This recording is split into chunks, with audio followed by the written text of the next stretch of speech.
The year is 2008. Grand Theft Auto 4 launches to universal acclaim, becoming the highest grossing video game at that time, with it generating more than $500 million in its first week. Nintendo launches the DSi in Japan and continues their dominance in the market, with both the DS and Wii surpassing the global lifetime sales of the PSP, Xbox 360, and PlayStation 3 respectively. And one of the most hotly anticipated PC titles, from the creator behind The Sims and SimCity, hits store shelves, going on to become the second best-selling PC game of that year. Its long 9-year development cycle, coupled with its lofty design and technology ambitions, resulted in a game that failed to live up to expectations upon release, leaving many feeling disappointed. And its publisher's overtly hostile anti-piracy measures left a dark cloud over the game's future. Yet, despite this, it still managed to find a cult following, thanks in part to its expertly designed editors that allowed players to create anything they could imagine, to a degree that no other game was capable of at that time. This is the making of Spore. Spore started development all the way back in September 1999, as work on The Sims was nearing completion. During the game's conceptual phase, which lasted until February 2003, the team never grew beyond 4 or 5 people. Chief designer Will Wright, art director Ocean Quigley, and lead gameplay engineer Jason Shankle were among the first to work on the project, which was titled Sim Everything at the time, and was born from Wright's desire to encapsulate everything else that The Sims was unable to. Quigley suggested Spore as the game's codename, but the name eventually stuck, as it just felt right and worked on so many different levels. Not only did you start the game as a little spore-like creature, you'd also be seeding life in the world and spreading it around like a spore. They'd also been using Sim titles for all of their games, and Wright was keen on doing something that didn't have the word Sim in front of it. After finishing SimCity 3000, Quigley spent several months working on Spore's conceptual design with Wright, before taking a break to work on SimCity 4. His knowledge of science and his ability to approach art with a very scientific eye made him a great fit for the project. Shankle, meanwhile, prior to joining Wright on Spore, had been working on Sim Mars, a strategy game about colonising the Red Planet, financially backed by NASA, that ended up being cancelled. Despite this, much of the technology they developed for Sim Mars made its way into the early efforts on Spore. It was during this time when Wright started becoming interested in the Search for Extraterrestrial Intelligence Project, or SETI for short, where large radio telescopes are used to listen to nearby stars for radio traffic. Wright's fascination with the SETI program led him to astrobiology, and then to Drake's equation, a formula devised in 1961 by Frank Drake, which tries to calculate the probability of intelligent life forms out in the stars. The equation takes the number of stars in the galaxy and asks, how many of these might have planets? How many might be habitable? How many of those has life arisen on? And how many of those have life that's intelligent?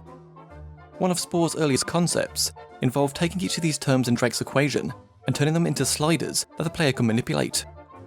You could then fly around and explore the resulting galaxy.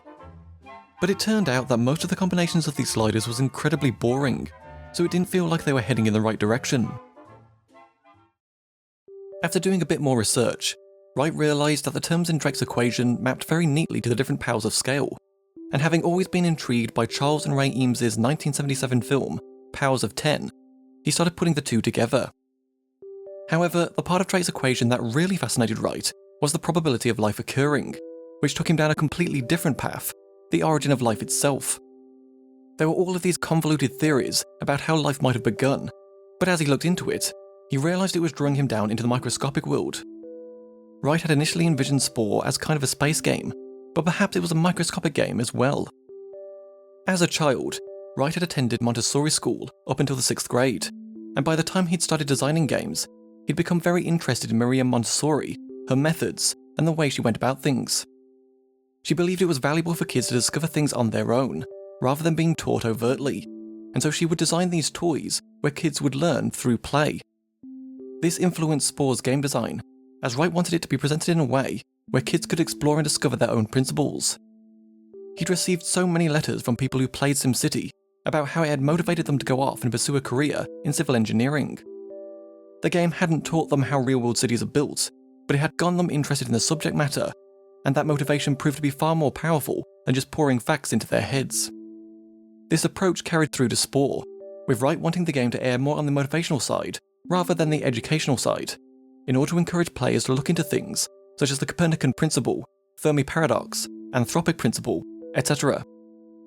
The question now was, could they design a game which gave players an almost theological meaning-of-life type experience, whilst at the same time remaining eminently whimsical, playful, and approachable?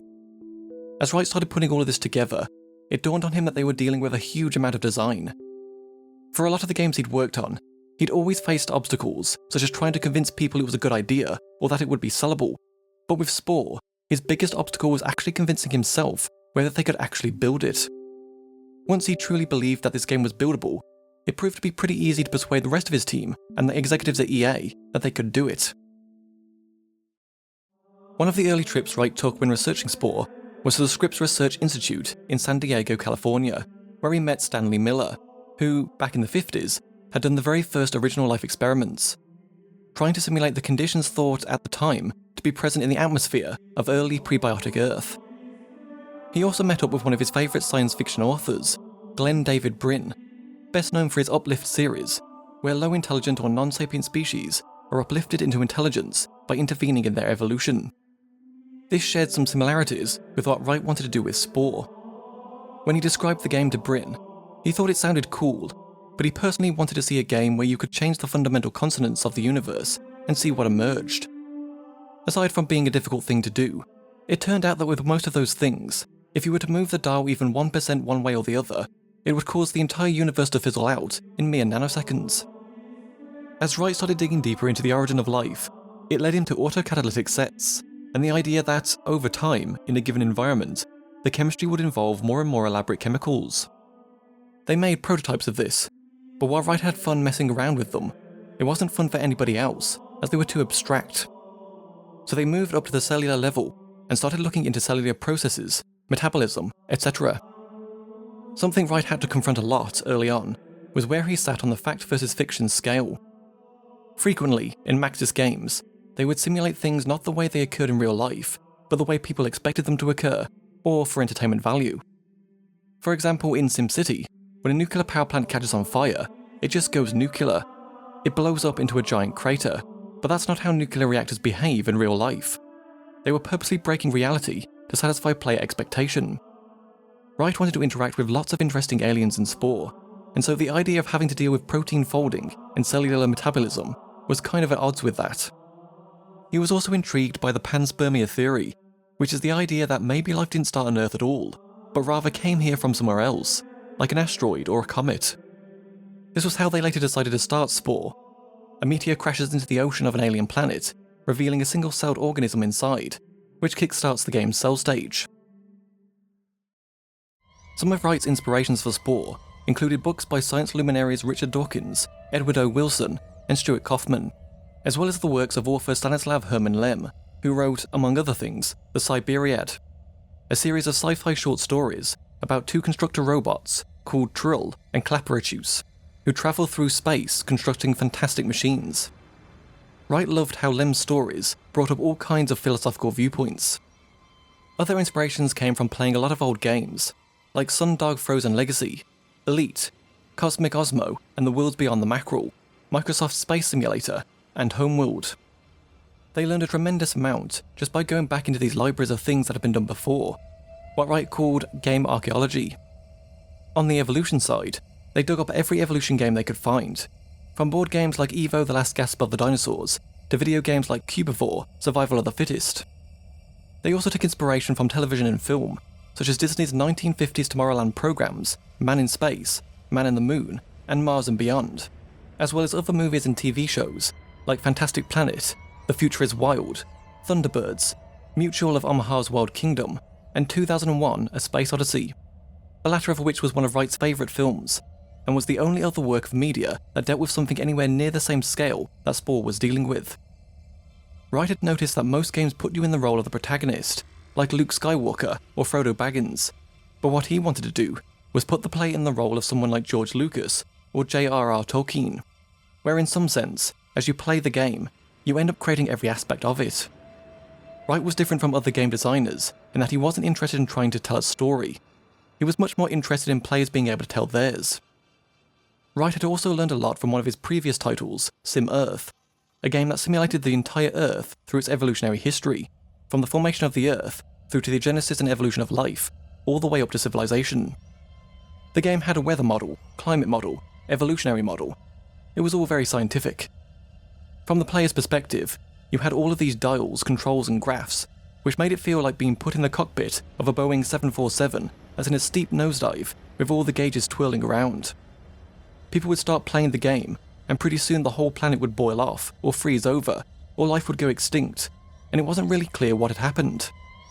So with Spore, Wright wanted to do something that was graphically much more rich, but also much more easily understood, while still having some basis in reality.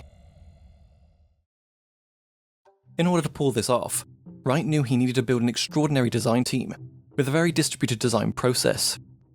While most games typically had a very singular designed vision, with a single lead designer basically making all of the decisions, Wright realised that there was no way he could handle all of that by himself with a project like this. The top risks he saw for Spore were the procedural animation system, editor usability, design scope of the project, quality content, and the content pipeline. 2 of these were technology risks, 2 were design risks, while the last one was kind of a production risk, and so he decided to front-load the team, to get the very first core members in positions to solve these early risks. He knew that if they couldn't figure out the procedural animation system, then they were done for, and so one of the very first people he brought on to tackle this was Kees van Proyen, who sort of became Wright's deep researcher. Wright had him look at all of the procedural systems that existed at that time, but they soon discovered that the state of research in this field was fairly limited, and was almost exclusively based around human animation. Almost nobody was generating animations where you didn't know what the shape of the creature was. They ended up needing to go several years beyond it, to get to a point where they felt confident that they could solve this problem to the level where they could base a product on it.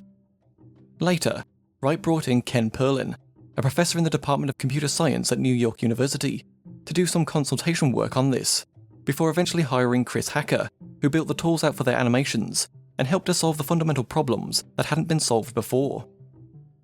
Early on, Wright also brought over Chris Trottier, who worked as the design lead for The Sims Online, to help him co-design Spore. The challenge for her was trying to figure out how they could make a game that would give people that epic sense of scale, wonder, and awe, while still being classically fun to play. She sought to answer some of the game's biggest questions. Who was the target audience of Spore? What changes would they have to make to appeal to players of The Sims? What would players identify and empathise with in Spore? And ultimately, what would players be doing in the game? They went through a period of awesome fun, as Trottier described it, where in a given day, they talked through radically different ideas for gameplay at a given scale, playing it out with Lego, toy cars, and office staplers on the floor, playing fake versions on the whiteboard, and then putting together a quick prototype within the next week or so. Chaim Gingold, who started off as an intern before being brought on full-time, helped with a lot of the initial prototyping on Spore, and was great at prototyping in a very toy-like aesthetic sense. It's worth pointing out again that, at this stage, only a handful of people were working on Spore, as most of Maxis was tied up with other projects, notably The Sims Online, which released in December 2002, and SimCity 4, which released in January 2003. Even after Spore entered pre-production in February 2003, the team remained relatively small, with a peak of around a dozen people. They didn't start properly ramping up until around May 2004, and then continued growing from then on, with the team eventually exceeding more than 80 people. Spore had a disproportionately large number of programmers on the team, and a relatively small number of artists, due to the procedural nature of the game. For much of Spore's conceptual and pre-production phases, prototyping served as a crucial tool to help the team better understand what it was they were trying to build, and whether or not their ambitions could actually work. The initial prototyping team consisted of Will Wright, Jason Schankel, Kees van Proyen, Edward Goldman, and Chaim Gingold. In the first phase, which Schankel dubbed the research phase, their mission was simple: build whatever Wright wants. Of course, sometimes Wright didn't know exactly what he wanted, and the work then tended to follow the logical conclusions of discussions. Schankel tried to synthesize 2 or 3 of Wright's biggest ideas and present them back to him. This resulted in the prototypes Particle Man, Gaslight, Waterboy, and Biome. Particle Man simulated gravitational attraction between particles in a cloud, and was used to study such gravitational dynamics as orbits, nebula formation, star formation, and particle streams from sources like pulsars and black holes. Gaslight simulated a process called stochastic self-propagating star formation, or SSPSF for short, in which interstellar gas and dust begin to collapse under the force of its own gravity. This gives rise to regions of dense material that eventually give birth to stars. Waterboy was a fluid dynamic simulator designed to explore the behaviour of large bodies of water on uneven terrain, while also demonstrating an early application of modern graphics technology, including environment cube mapping and custom shaders. And lastly, Biome was a programmable cellular automata simulator for developing simple SimCity-like grid simulations. Cells in a biome simulation change state the same way that chemicals change when exposed to other chemicals. This could be used to simulate phenomena such as forest fires, disease epidemics, animal migration patterns, and crystallization. In each of these cases, they were modelling a specific dynamic that Wright was interested in exploring, such as gravitational systems, star formation, wave propagation, and galaxy formation. Then they moved on to the second phase, directing the prototypes more towards elements of gameplay that would hopefully make it into Spore. By this point, they had more people on the team, and they had a clear goal of creating game design that was complete enough to enter production. The higher the degree of uncertainty in a game design element, the more need there was for prototyping. Dozens of prototypes were produced during Spore's development, many of which never actually had any meaningful impact on the final game. This is because prototypes are intended to be throwaway code. Most of these prototypes were developed by one or two programmers in a few weeks to a few months, with one exception being the Gonzago GL prototype, the last of the Spore gameplay prototypes, and a more advanced version of another prototype they made, called Spug, which was a tunable gameplay prototype for the creature stage of Spore that placed the player in an environment with predators, prey, shelter, and vegetation. Gonzago GL was a bridge application between the prototyping stage and full Spore development, and as such, took 9 months and 5 full-time programmers to develop. With these prototypes, the team began to see the elements of the final Spore design first start to coalesce. Procedural animation was the single hardest technical problem the team faced when making Spore. In order to tackle this, they first needed to get some sense of what the range of breadth of the creatures they wanted to have in the game were.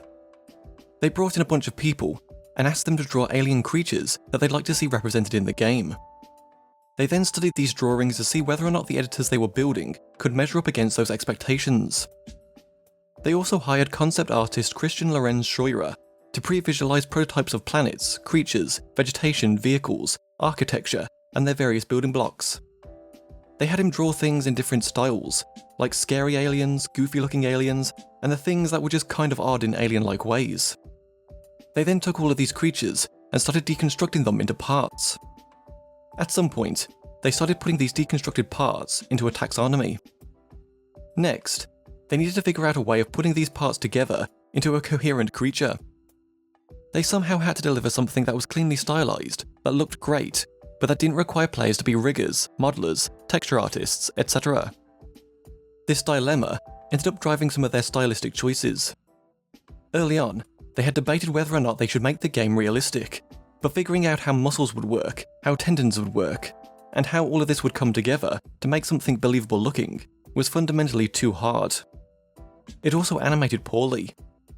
For instance, at one point in their creature editor, you could model a pony that looked a lot like a real pony, but the moment it started walking, it would walk in a scary, disturbing alien-like way. It didn't move the way people expected it to. So they pulled back from that, and instead made the parts deliberately more simplified, cartoonish, and abstract, adopting the appeal and personality of animator John Cimino's creature designs. Spore's creatures were essentially made up of 4 pieces: the bones, the skin, the paint on that skin, which used procedural textures and layers to make a lot of different combinations, and lastly the parts, which the team called rig blocks, geometrical building blocks built in Maya that represented a particular component of the model, with parameterized deformation handles to change its shape, like a hand or a mouth for a creature, or a wheel or a jet engine for a vehicle. Their next step was figuring out how to make this all work. How do they make the creatures move? How do they show intent and purpose? And then, as a bonus, how do they convey emotions from the creature?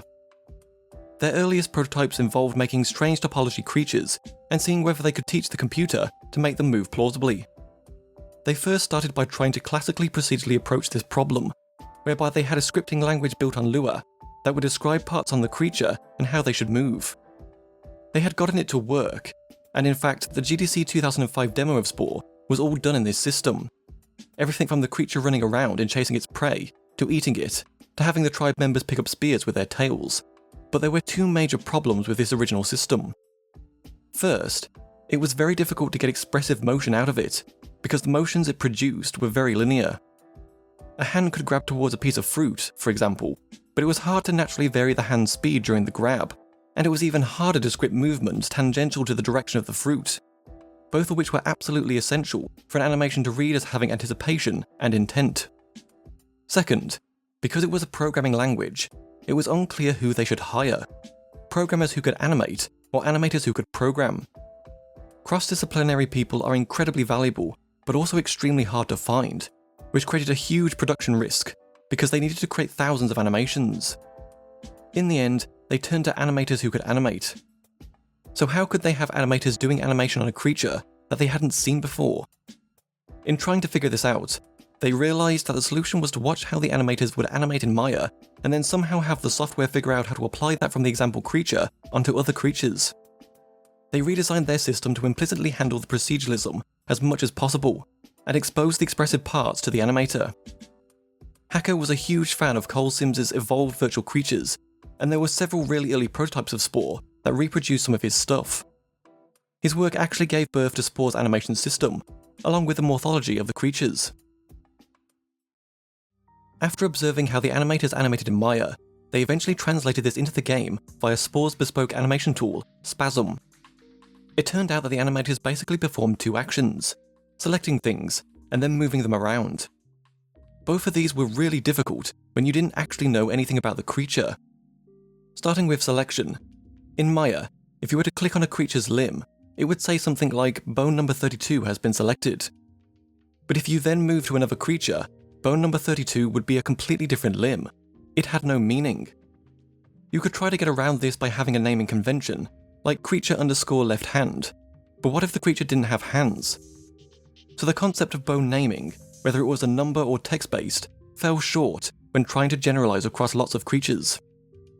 They realized that they needed to add semantics to this. When an animator selected a hand and moved it, they needed them to help them out by telling them what they were doing. What was their intent with this animation? What were they trying to make happen? So that they could take that intent and put it onto the other creatures. They called this a context, and it's what did the selection in their animation system. They could then run a context query on the creature, which would return a 0, 1, or however many bodies the creature had. However, even with this context, they were still left with unanswered questions. For example, in the tribal stage, the creatures can pick up throwing spears. If you did a context query for left hand, and it returns 5 things, do you pick up 5 spears, or do you just pick up the first one? If the creature doesn't have hands, do you run a query for the mouth, etc.? Then there was movement. How do you punch something? Traditionally, you'd move a selected bone to a set of coordinates, and if it happened to be the end effector of an inverse kinematic chain on the fist, and it's moved into a position where it lines up with another character, then you'd punch the guy. Again, not only was the bone number 32 part not going to work for Spore, it wasn't clear the position part would work either, because the creature's fist could be anywhere.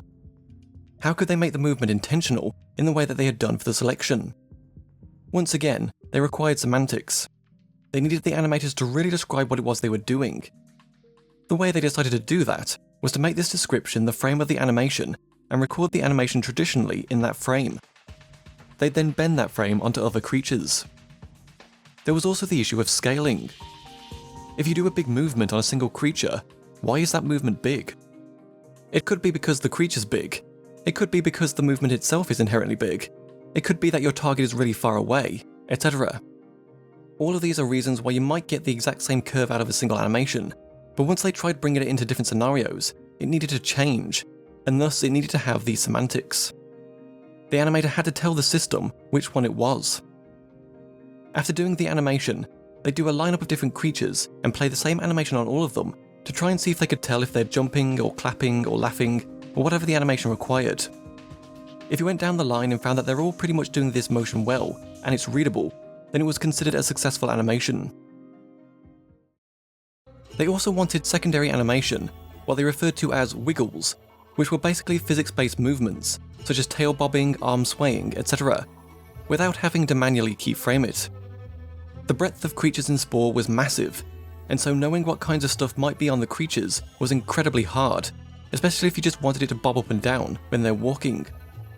John Dewey's wrote a procedural system that parsed the creatures and basically asked, what were the wiggleable bodies on this creature? So if there was a long chain of stuff that was clearly wiggleable, maybe the head was wiggleable, etc. When it came to animation testing, they obviously couldn't test all of the creatures because there was no all for their game, so they needed some kind of stochastic testing model. What they came up with was something they called the Animation Validation Grid, where they had 3 dedicated QA testers who did nothing but test animations each and every week. One week might be civilization stage animations, maybe it's creature stage walking gates the next week, and then tribal stage tool animations the week after that, etc. Their testers had to be able to judge the aesthetics of an animation for whether it passed or failed. At the point where they saw a failure, they asked themselves what should they do. Was it just a bug in the code? If so, they just fixed the bug and they were done. Was it something the animator could touch up? Like, it was almost close. They just needed some adjustment to make it more generic of a movement. Or was it a case of not having the semantic richness, the grammar to describe what they were trying to do? In that case, they'd have to add a feature to the system. There was also the option to branch out and create a custom animation, but they needed to be very careful about doing this, because if they simply threw content at the problem, they could easily blow out their animation count just trying to capture the subtleties of every possible creature. One of Wright's philosophies that the team depended heavily on was, if you're going to fail, fail funny.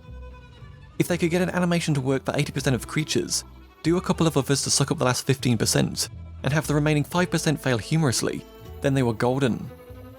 The advantage to using procedural generation in Spore was that it allowed the team to make things using very little data.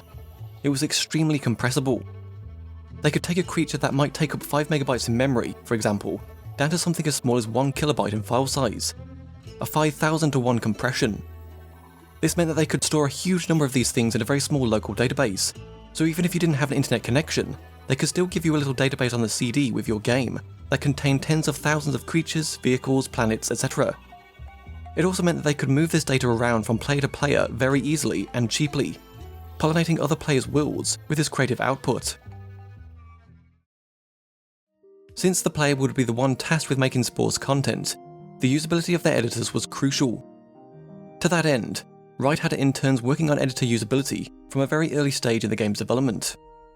They looked at numerous other games that involved constructing things, such as Alex Austin's Bridge Builder and Garakata Studios' Magic Pendule, The Quest for Colour. The first iteration of Spore's creature editor was created by Brad Smith, and Kees van Proyen had written the logic to make whatever the player had designed walk around. This was a pre-Chris Hacker animation system. Originally, they experimented with a much more free-roam approach, with the player assembling creatures out of bones and nodes. However, while artists could come in and make all kinds of stuff far more conveniently than they could with Maya, when they had players come in to use it, they were just confused. Gingold knew something was wrong when he saw animator John Cimino using the editor to make a really muscular-looking comic book guy, and in order to get all of the sculptural detail in the muscles, he put a bunch of bones inside of them. It completely messed up the animation system, because it was trying to interpret the bones and figure out what an actual joint was. This version of the editor was clumsy, but it signified a new design direction. Spore was a game about enabling player creativity and sharing those creations. Reflecting on the success of The Sims Exchange, where players shared stories, characters, houses, and objects for The Sims, Wright realised that shared creativity would give Spore broader appeal. When people played The Sims, they had to go out to a separate place, download a tool, do something with it, and then upload it to a website. Wright wanted to build this directly into the game itself, and have other players' content come to him automatically. You could explain the concept to almost anybody. Make your own creature, take over the planet, and explore space, where you'll meet aliens made by other players. Time and time again, when they'd given players the opportunity to make content, they'd just go crazy with it. Of course, not all of this content was great, but even if only 5 or 10% of this was good, it still represented a huge amount of content that players were willing to make for them. They looked at games like Pokemon and Neopets, and how much people identified with these creatures, even though they didn't create them. They trained them or raised them, yet despite that they still had a huge amount of empathy towards them. When playing games like Grand Theft Auto San Andreas, Wright found that the ownership over the experience translated into a much more meaningful story for him.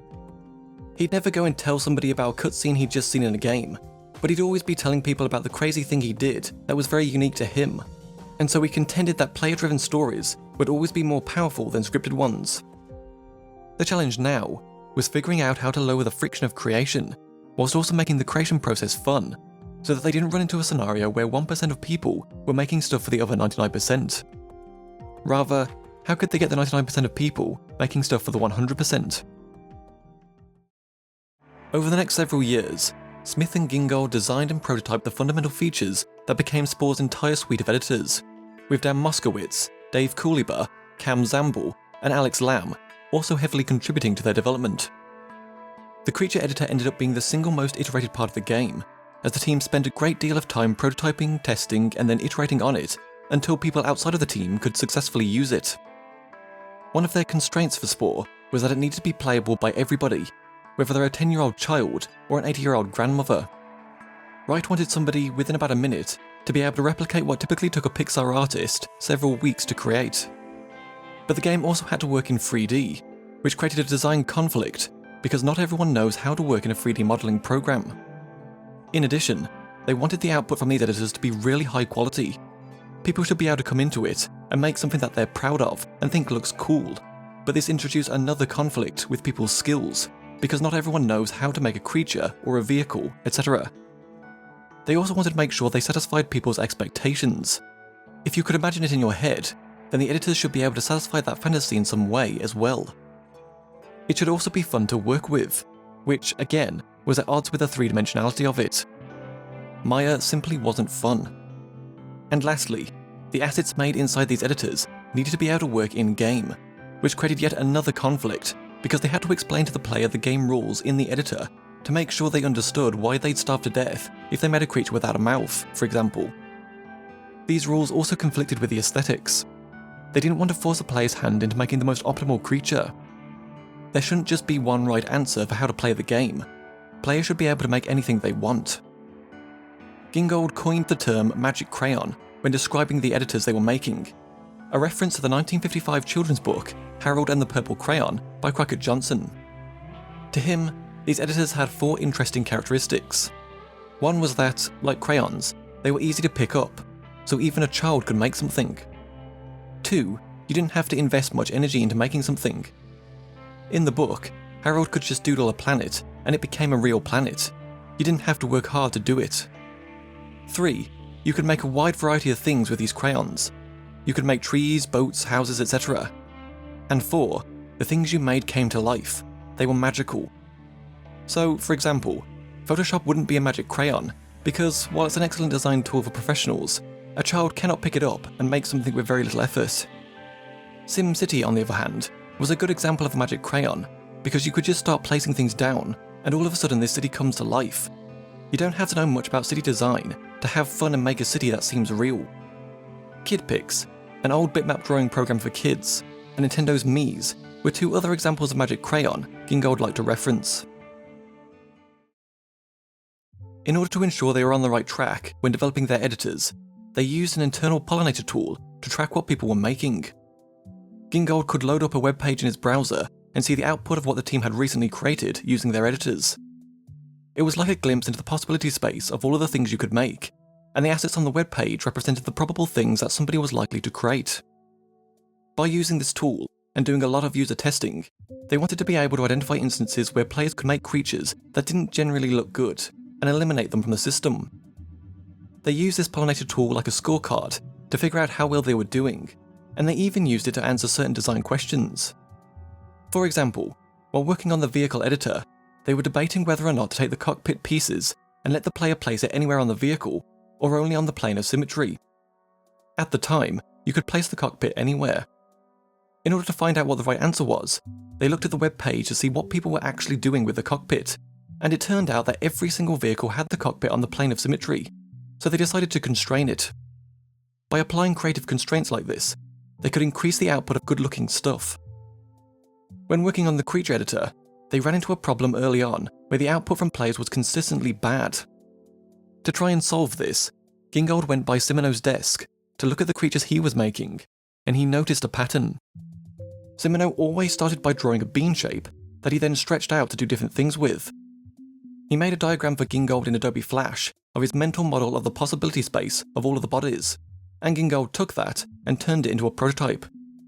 They then playtested it, and it turned out that they got significantly more good-looking stuff out of it. According to Senior Development Director Eric Todd, they weren't initially sure how the player was supposed to manipulate the creature's spine. He recalled a meeting where they were discussing this problem, and he told them that the spine should be just like his belt. So he whipped his belt off and slapped it down on the table, grabbing a part of the belt and moving it around. That physical analogy then became the basis for how the spine worked. They also found that most people, right off the bat, wanted something bilaterally symmetrical. All kinds of things in nature that are perceived as beautiful are symmetric. Flowers have a lot of symmetry, tigers have symmetry, humans have symmetry. Almost all living things, besides microorganisms, are bilaterally symmetrical. So one trick they used to make everything look 10 times more beautiful was just to mirror the parts, to help players make symmetrical creatures. Asymmetry was possible in early versions of the creature editor, according to Hacker. In fact, there were 3 generations of the creature editor over the years of Spore's development, appropriately named CE1, CE2, and CE3. Each successive editor was built on the lessons learned from working on and testing the previous one. However, as they fixed the bugs and polished up the creature editor for release, the asymmetry code got less and less attention, as it wasn't necessary for shipping. The code would later be resurrected and officially put back into the game with patch 1.05. One of the biggest challenges the team faced when designing the editors was figuring out what the Z coordinate of mouse click was. It was easy to figure out the X and Y coordinates, but knowing how deep the user intended to put a point in space was tricky, because the mouse is a 2D input device.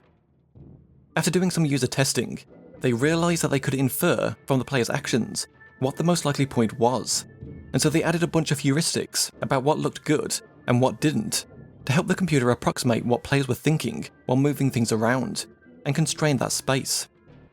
For example, any placement of the knee that was at an odd angle looked pretty stupid, so they could infer that probably wasn't where the player wanted to move it, and constrain that. They didn't want to give players a dial that, when turned in one direction, produced crap, and so any dial that could produce bad stuff was taken away and made into more of an advanced feature. Wright knew that they had succeeded when they had people working at Pixar come in for informal playtesting. There was one playtest where the creature editor really started to click for the first time. It was difficult to use at first, but at some point it had started feeling intuitive and easy, and the Pixar artists were completely blown away. The fact that these professionals, who had to use high-level tools to do the same kinds of thing, preferred using this consumer-level editor and were having so much fun with it, meant that they had exceeded their goal of everyone being able to come in and feel that they could be creative, which was very exciting. One of their design principles, which helped them to achieve this, was the one-button rule. They wanted everything to be usable with just a single button. In games like The Sims and Diablo, 2 huge breakout hits, you only needed a single mouse button to play, so they really thought hard about the simplicity and accessibility, as well as how to minimize the amount of controls so that players could have a good time, whilst ensuring everybody could play. The last thing they wanted was to have it set up so that you needed to use the Alt key or the Control key, as casual players weren't going to know how to use those. Something else the team discussed a lot was reversibility. They wanted to ensure that every time a player did something, that they could undo it. To the left of Spore's editors is a panel where you can drag parts into the world to instantiate actual instances of that part. Whenever you drag a part off, it gets deleted, because that was something that just made sense intuitively to players. The opposite action that the player did should have the opposite consequence. They didn't want players getting into situations where they did something and then couldn't get back out without using undo. They should be able to go into something and get back to where they were without using the undo button. It made the system make much more sense. Another problem the team debated for a long time, in regards to their editors, was how to make evolved creatures look intelligent. What made a creature look like something that you were meant to ride on, like a horse, versus something that's sentient? When you flew down to a planet's surface, it wasn't immediately obvious which creatures were the intelligent ones. Their solution? Hats. They decided to put hats on the intelligent creatures, and surprisingly, it worked. Another design challenge they faced was how do they keep the player connected to their creature throughout the game? One way they achieved this was by having your creature react and play animations whilst building them, like looking at its own arm while smiling and making a noise as you put it on, and having it hang its head and be sad if you pull it off. What you created immediately emotionally responded to you, so you could relate to it a lot more. If they just left it static, it wouldn't have been as nearly as fun to play with. But by far the hardest design challenge they faced with the editors was something they called editor consequence. Lead gameplay designer Alex Hutchinson described the problem in a Rock Paper Shotgun interview, quote, "This was a really interesting and ongoing debate on the team. Early on, there was one faction on the team that fervently believed that creativity should have no impact on gameplay, that playing and creating were two totally separate activities, and that players should be able to create anything they wanted, and then play any way they wanted.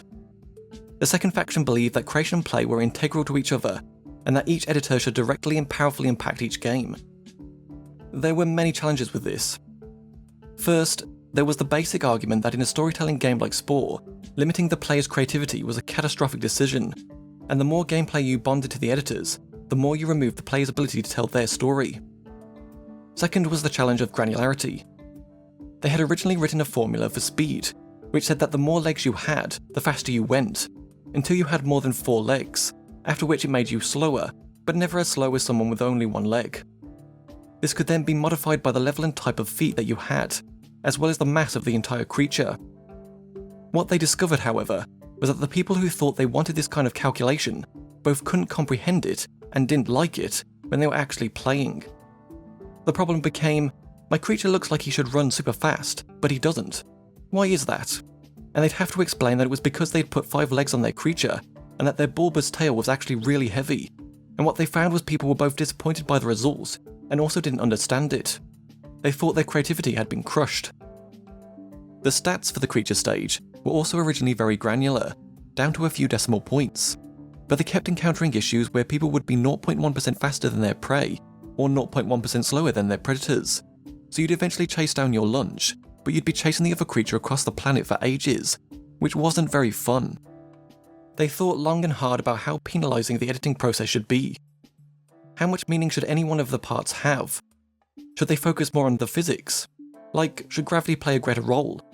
Should they allow players to make unsuccessful creatures? Ultimately, the team chose a bias towards creativity and ease of use, rather than having physical attributes being the death knell of your species. If it was too easy to fail because a creature's the wrong size, or incorrectly mobile, then players might get stuck in a creative loop, where they constantly end up back in the editor, and miss out on the exploration aspect of the game. Each of the parts came with a set of predefined attributes. For example, the stub toe gave Sprint 2, Dance 1, and Speed 2, regardless of the position of the foot, the length of the attached limb, or the shape of the body. Thus, the attributes of each creature were simply a summation of all of the named body parts. Although the procedural animation system guaranteed that a many-limbed creature would walk convincingly, the player's creativity in designing the creature's shape had no impact on actual gameplay. This stood in sharp contrast to the Cell stage, which did deliver on editor consequence. The exact position of each proboscis, flagella, and cilia mattered, as the player-designed cells swam along, chomping prey whilst avoiding predators. For their vehicle, spaceship, and building editors, they used the representation of physical blocks to build their interfaces. Originally, the building editor was scaffolding-based, where you built the structure of the building. Quigley thought this approach was ridiculous, and suggested what they should do instead was stack these blocks on top of each other and deform the individual pieces. He wanted to make the parts feel like magic Lego bricks, with handles that transformed them in all sorts of ways, so that they were fun to manipulate. And so, to convince the team of his idea, Quigley went into Maya, hooked up a bunch of sliders to the various morph deformers, and then dragged them with the move tool while shooting a video of it. When he showed this to the team, it was immediately clear to everybody that this was the way to go. They tried to figure out how they could get the maximum breadth of aesthetic range out of the minimum number of parts and interactions. The team had a lot of internal targets, like wanting to make the USS Enterprise from Star Trek with their spaceship editor. They challenged everyone to go out and try to make the top 10 sci-fi spacecraft and see if they could do it with the parts they had. Of course, they couldn't ship the game with these vessels, but they wanted to ensure somebody could make them if they wanted to. The parts were initially sort of abstract and platonic, and less tangible and realistic, but when they exposed this to players, they were kind of lost. The problem was that players were completely confounded by the content they had made. They didn't know what to do with this stuff. If you saw a creature mouth, you knew what to do with it, you put it on the body, but it wasn't immediately clear what it was you were supposed to do with some of these blocks. The team realised that they had made all of these shapes, but there wasn't any apparent grammar to them. It wasn't obvious how they fit together. So they sat down and thought about how they could design content that a 12-year-old could look at and immediately know what to do with it. From this, they worked out that what they needed to do was unify the parts, so that any part could go with any other. They were initially concerned that, if they got too specific with these parts, that they wouldn't necessarily go together, like combining high-tech with medieval and organic stuff. But it turned out that they had managed to unify the aesthetics so well that you could take any content and put it together with any other content to get something really cool looking. Once they had this content, the next step was figuring out how to present it to the player. It had to be structured in a way that the player could parse it. They took things like the body blocks, the blocks that you'd put roof blocks on top of or put doors on in the building editor, and organised them into rows and columns that made sense. So each row was its own style, and then there were certain patterns in the columns as well, like square, round, etc. When organised like this, they could more easily spot the odd one out. With these content changes, they ended up with the probable stuff more in the desirable area, but at the same time, they also reduced the breadth of possible things you could make. They traded breadth of content for making sure that their players could make more cool looking stuff. Another challenge with Spore was figuring out how to texture all of these player created models automatically. In the course of figuring this out, Quigley painted up a bunch of example patterns that he wanted to be able to hit. He wanted to get a certain level of structure out of their procedural skin painter, so that limbs, backs, fronts, etc. would be recognised and treated appropriately. Hacker built the first skin painting prototype, letting Quigley create brushes that would simultaneously paint bump maps, diffuse, specular, and gloss textures. Project lead engineer Andrew Wilmot came up with the idea of splattering the brushes directly onto the creature's skin by converting their 3D position into their position along the texture. This was extremely fast. They could apply hundreds of brushes per second using the GPU. Once their 3D paint prototype was up and running, Simino did a bunch of testing with it to prove out the system. The next step was to make it procedural, since they couldn't ship Quigley and Simino with each copy of the game. Hacker wrote a plugin for Wilmot's Swarm particle system that hooked up the paint system to the particle behaviour so that the particles would drag the brushes around. The particles would fly around the creature, whack into it, and splatter it with paint. Then, once the particles had hit the creature, they would crawl around on its surface, leaving paint behind them. Quigley then wrote the scripts that told the particles where to go and what colours to paint as they went. He could give them directions like turn left or zigzag back and forth as they scooted across the skin. Next, they had to make sure that a given texturing script would generalise. It had to work on all kinds of creatures, no matter how many limbs they had or how fat or skinny they were. Though they still had artists paint the individual parts with textures, they didn't try to make a system that would identify eyes or teeth or fingernails. They then composited those hand-authored textures over the automatically painted skin, an approach that artist Shannon Galvin came up with. This system proved out the concept, but more work was necessary, as Quigley couldn't get the large-scale patterns that he wanted out of it. Henry Goffin took over from here, and replaced the Swarm hookup with a custom system that allowed the scripts to reason about the morphology of the creature. He made it so that you could spawn particles directly onto the creature's surface, and give them orders about where they should appear, like just on the spine, or halfway up the leg, for example, and then have the particles crawl towards landmarks on the creature, such as towards the head or the tail, or towards the belly or along the arms. With this system in place, effects and technical artist David Debris was able to program the particles to paint the creatures in all sorts of ways. Pre-assembled one-click themes were made available to the player, with a wide variety of styles being possible. The player could also build up a creature's appearance by applying a base coat, changing its colours, then by choosing amongst many different coat coverings, such as stripes, splotches, and other markings. Finally, a detail layer could be applied. Vehicles and buildings allowed for the same theme selection, but additionally had a paint mode where regions could be individually textured. Spore's planets were generated using another procedural system that took recipes created by artists and reconstructed them to create an essentially infinite number of worlds, as it would have been impossible to hand-author them all. First, they started with a lot of very simple descriptions of the variety of planets they wanted to be able to create in the game. They then took a handful of those and went really deep on them, looking at what materials they might find on that world, how that might influence the colouring, and what sorts of landforms, vegetation, and points of interest they might find on them. Each of these planets represented some boundary of the created space that they wanted players to be able to build themselves. They proved to be particularly challenging for the team because the gameplay had to occur on so many different scales. You'd be at ground level as a creature, walking across this huge landscape, but later in the game they had to be able to pull out to show the whole world. They didn't want to ever see a repeated planet, but when unpacked, each world took up around 8 megabytes each. They couldn't ship 100,000 of those on a disk, and so, much like with the creature skin painting, they had little particles crawl around the planet's surface and decide what goes where, such as one that drives around making mountains, while other particles made canyons, oceans, volcanoes, continents, etc. The final planet took up something like 10 kilobytes, and then the whole thing had to uncompress once you got it out into the player's universe. Wright tasked effects and technical artist Christian Stratton with creating the planets for him. Stratton built a taxonomy of what types of planets they would find in different zones, and how they should look, along with their relative distribution in the universe. Once the planets were built, they then needed to come up with a way of seamlessly transforming them. A world could go from icy to lava, from a hard vacuum to a thick atmosphere, or from dry to drenched based on the player's actions, and so they needed to be able to represent that, whilst ensuring the same landforms persisted throughout. Fortunately, what they had learned in doing texture scripting on the creatures proved to be a very useful framework for how they would do procedural terraforming on the planets. The tricky part was ensuring the planets looked just as good from a distance as they did up close, and down at ground level, where you're playing as a creature. It was of great importance to Quigley that the textures conformed meaningfully to the terrain. He didn't want to have them look like carpet covering the landscape, ignoring its topography. The terrain's topography, known as a height map, had to be filtered to get the structure to emerge, and various other textures had to be blended in and integrated.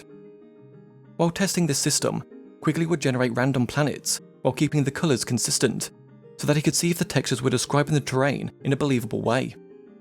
They had a batch process that ran every night, generating 100,000 or 200,000 planets, just to test their scripts to make sure they were generating fast enough, and whether or not any of them were causing problems for them. Outside of planets, the team also had this giant universe to worry about, with black holes, planetary nebulas, gas giants, and things of that nature. One of the things that always bothered Wright about astronomy when he was a kid was how it was always presented so two-dimensionally and static. What he really wanted to do was present the universe as wonderfully 3D as it actually is, and also show off all of the interesting things that the Hubble Space Telescope had been able to capture, at realistic frequencies and scales, to give players a real sense of what it felt like to be out in the galaxy. To achieve this, they used a collection of Hubble photographs that showcased the various kinds of interesting things in the universe that they wanted to try to match, and so, much like the scripts that sculpted the planets, they once again created a system for this to script the inhabitants of the Galactic Zoo. As they looked at these amazing Hubble pictures, they wanted to not only show how those cosmic structures looked in snapshots, but also how they evolved and changed over time.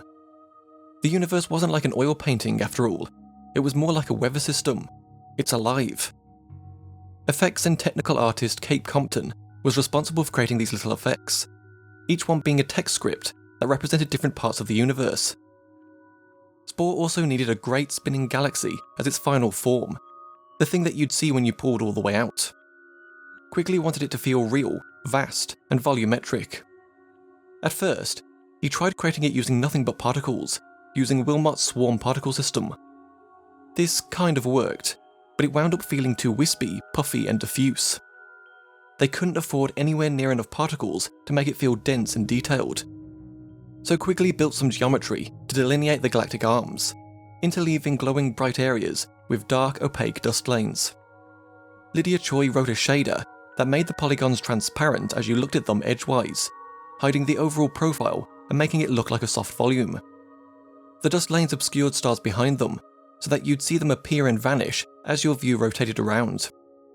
Quigley then made another piece of geometry for the top and bottom of the galaxy. These both faded out when seen edgewise too. When the particles and the geometry combined, the effect was pretty cool looking. They had to make the stars large enough that they wouldn't alias with the screen's pixels, but if they kept them above pixel scale, when you zoomed out, they would rapidly accumulate and burn to white. So they made a shader that faded them out and controlled their scale, keeping them just the right size and brightness as you zoomed in and out. Throughout the development of Spore, there existed a divide within the studio over how certain elements should be presented. This came to be known as the cute versus science debate. The Qt team being led by Chris Trottier and Chris Hacker, who wanted playful, emotionally engaging experiences, while the science team was led by Ocean Quigley and Will Wright, who wanted an accurate representation of how the universe worked.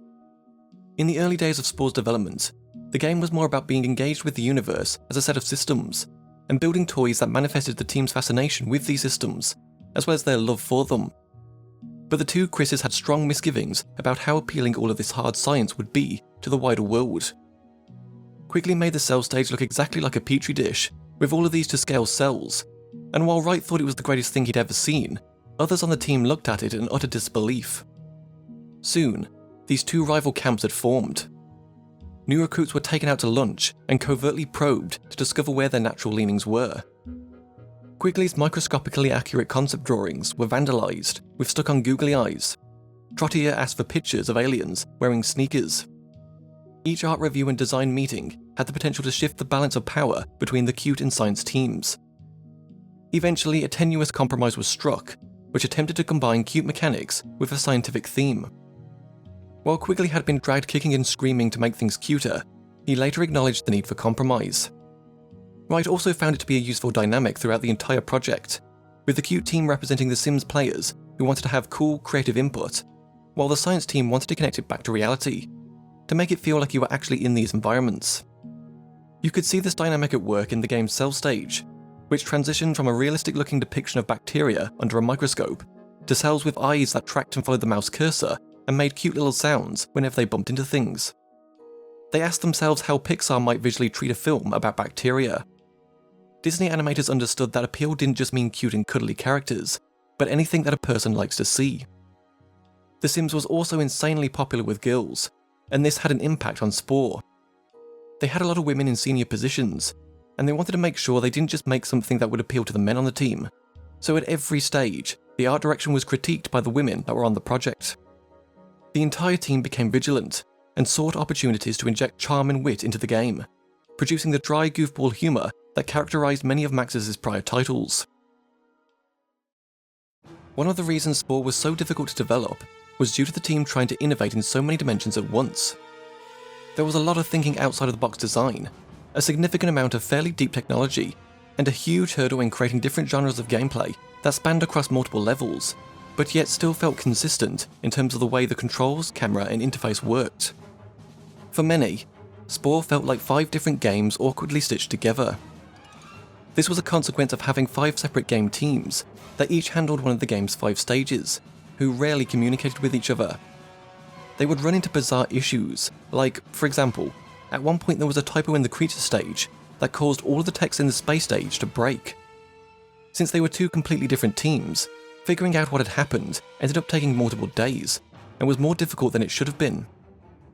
It didn't help that everyone had so much work to do. They all had common tech, but everyone had their own set of ways of thinking about things. As a result, each team needed different solutions to their problems, and with everything going on at the same time, there was a lack of integration between everything.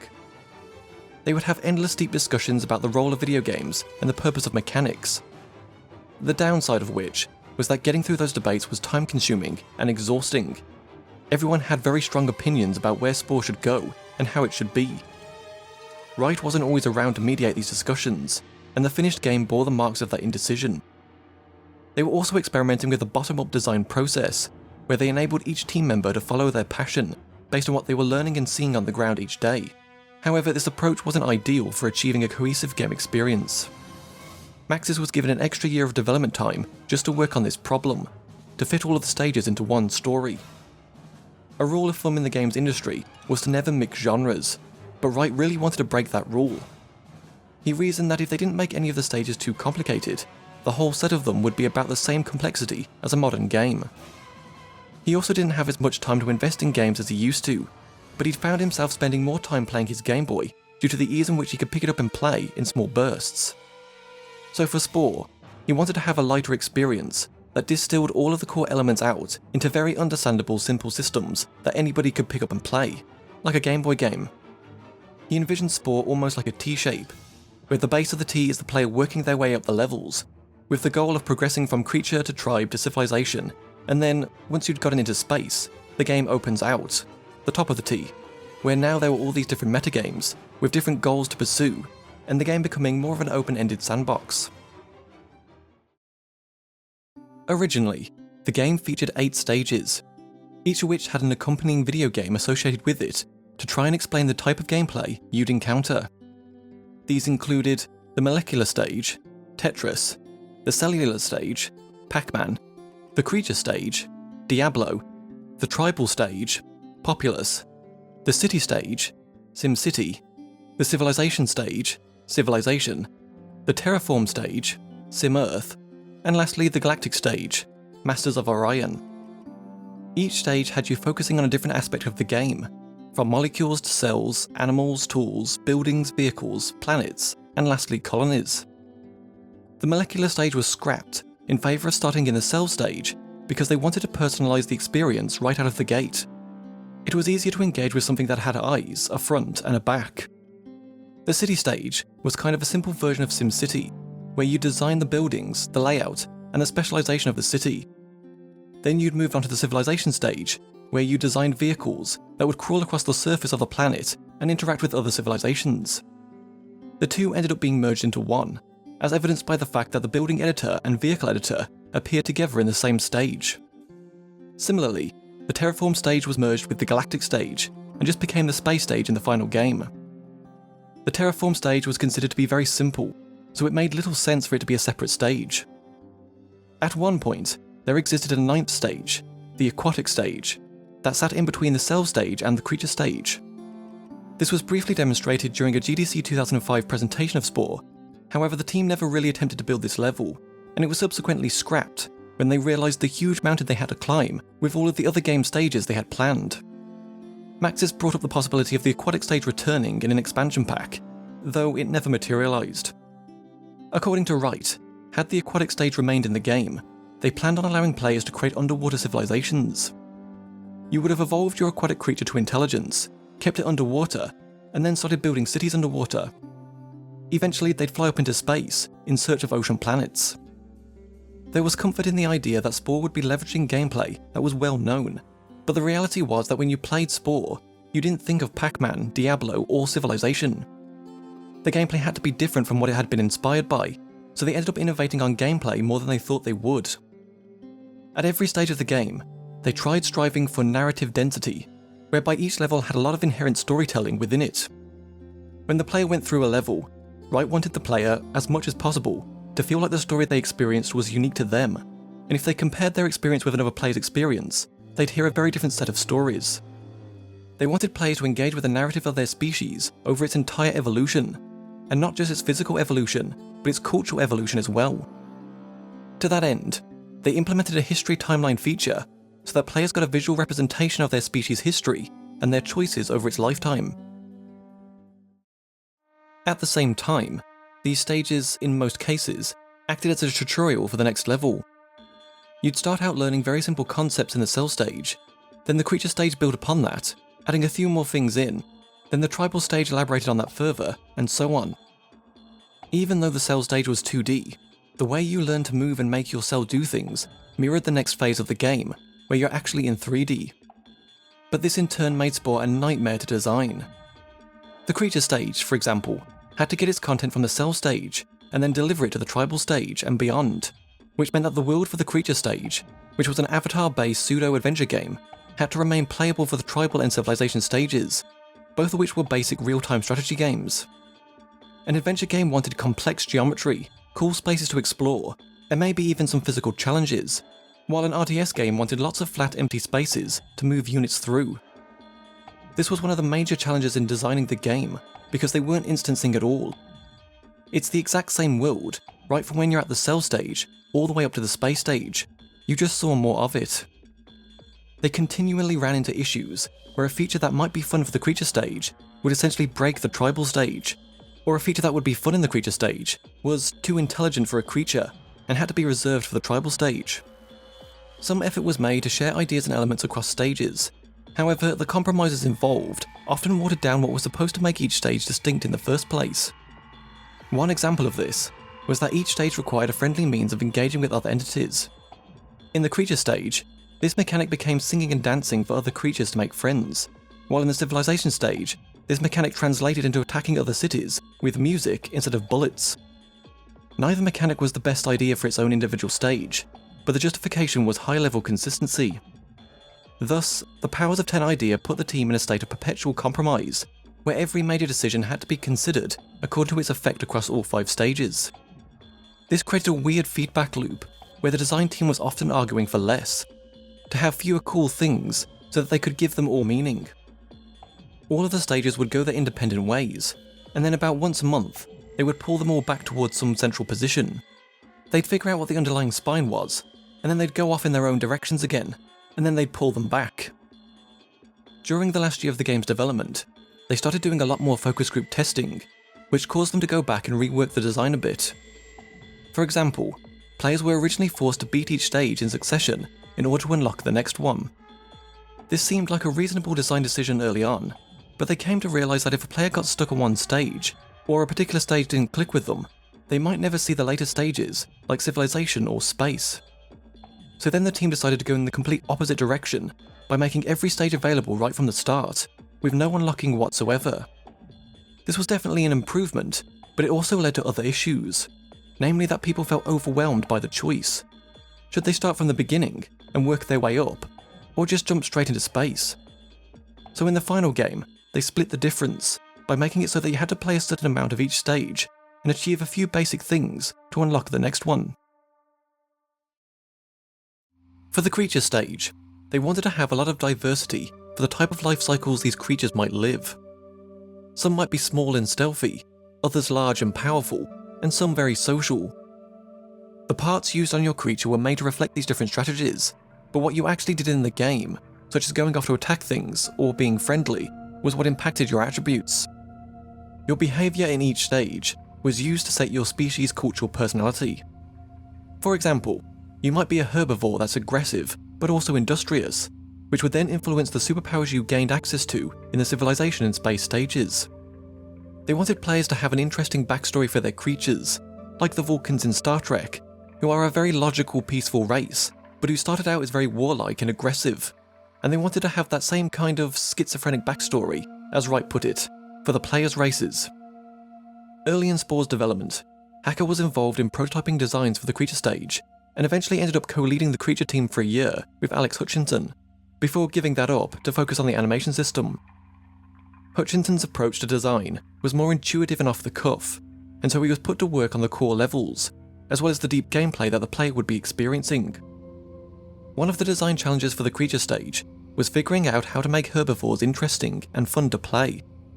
When they sat down to assess their basic functionality, and how you might put them in a game, they realised that herbivores were basically just lunch on legs. They didn't do anything that interesting, whereas carnivores were generally smarter, more active, and had more interesting behaviours. Conflict was also a much easier mechanic to model, and had strong built-in risk and reward structures that made it inherently fun. In order to hit their storytelling goals, people obviously needed to be able to make creatures that were non-violent. It was core to the Maxis philosophy, and core to Spore as a game, that there should always be ways to resolve each level without killing everything. Trying to build a game based on non-violent behaviour not only made it a little more abstract, they chose music as a general theme, it also became harder to explain in general, as it wasn't as tightly mapped to real-world behaviours as they would have liked. Further down the line, they were also trying to tie behaviours to parts in the editor. In order to make purchasing decisions interesting, they needed a reason to map certain behaviours and functionality to groups, and the mouth-type divide seemed the most logical. It was also something they could use in the cell stage to force the player to make a consequential decision. Another hurdle early in production was their artificial intelligence system. Engineers Tom Bowie, Lauren McHugh, and Chris Hacker did a bunch of research into this and decided to switch their existing AI system to a Halo-style behaviour tree system.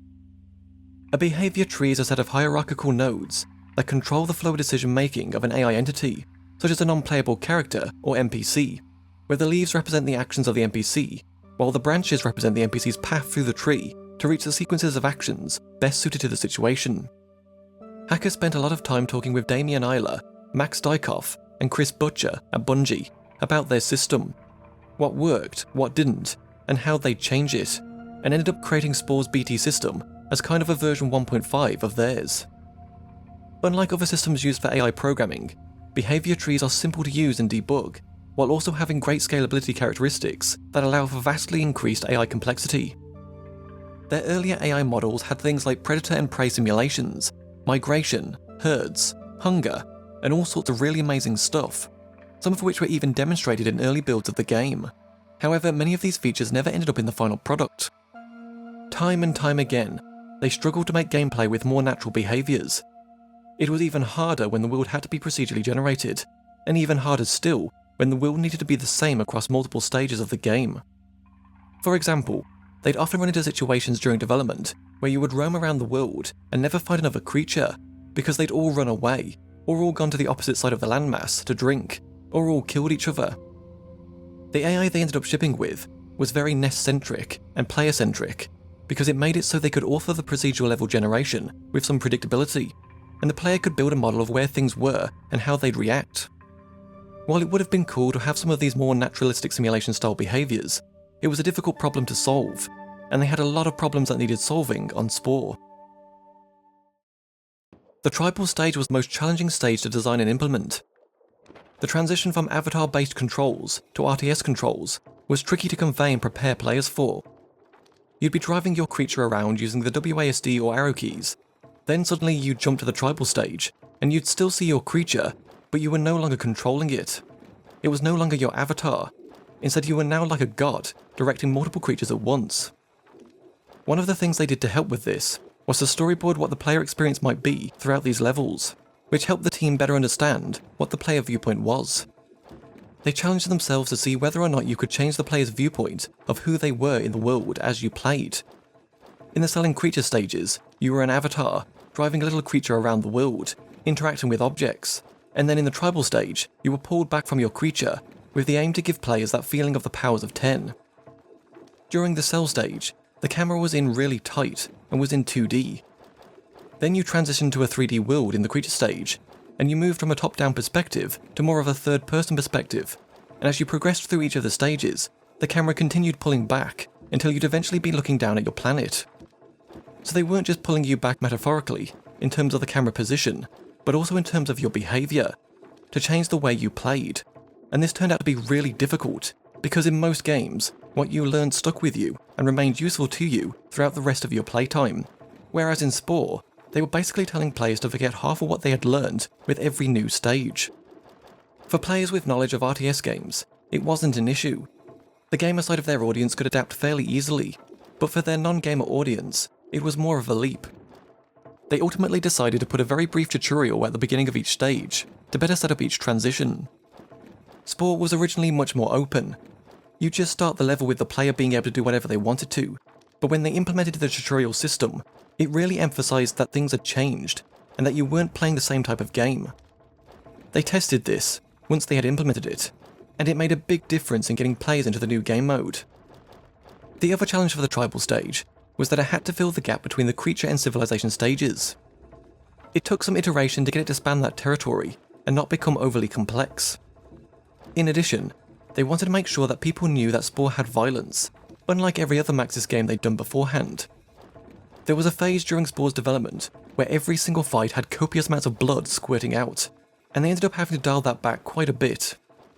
It was things like this that brought the team back to the open question of how much of Spore did they want to appeal to hardcore gamers versus Sims players, and they had a lot of discussions on the team about the violence issue. For the Civilization stage, Wright hired Soren Johnson, who had spent more than 5 years working as a designer on the Civilization series at Firaxis.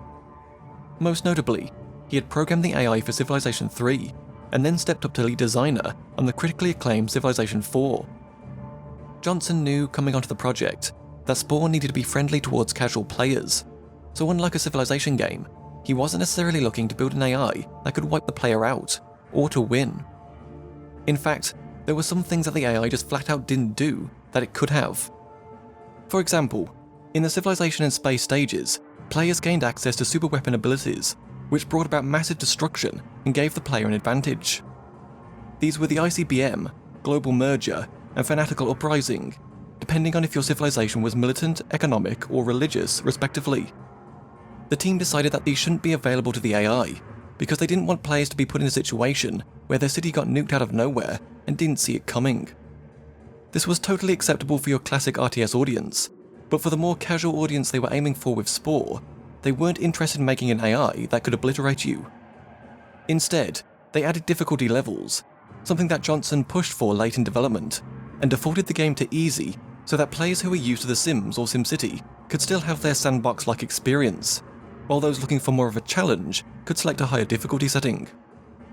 Before implementing these difficulty levels, the team found themselves constantly bouncing back and forth between the game being really boring and turning up the challenge, to that added challenge spoiling the sandbox experience and having to turn the difficulty back down again. The difficulty levels meant that they could ramp up certain parts of the game and make the AI more aggressive and harder for gamers expecting it, without alienating their more casual players. Johnson described his role on Spore as kind of being an advocate for the gamer, but he didn't do it dogmatically. He wasn't telling people that things had to be a certain way, rather he'd just remind them of the things that gamers might expect, such as double-clicking to select all units of the same type, for example.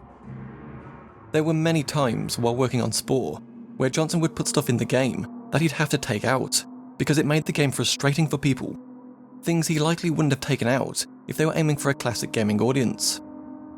There also wasn't a lot of space in the game for instruction. In the Civilization games, it's taken for granted that when you decide to build in a city, you're going to have multiple choices, and that they're going to have a fairly detailed pop-up to help you understand that, as well as a place to go to explain all of the different concepts. In Spore, there were 3 different building types and 3 different vehicle types. There wasn't necessarily a lot of room for maneuverability there. There was also the tension between the amount of freedom to give players versus how much gameplay Spore could have. The creature editor had some gameplay consequences, in that each body part had stats associated with it, whereas the building editor was really without consequence whatsoever. It was just pure creativity, and the vehicle editor was somewhere in between. There was a risk of making nobody happy if they walked this middle line. One example of this was how cities only had a certain number of slots for buildings. Originally, you could put your buildings anywhere in the city.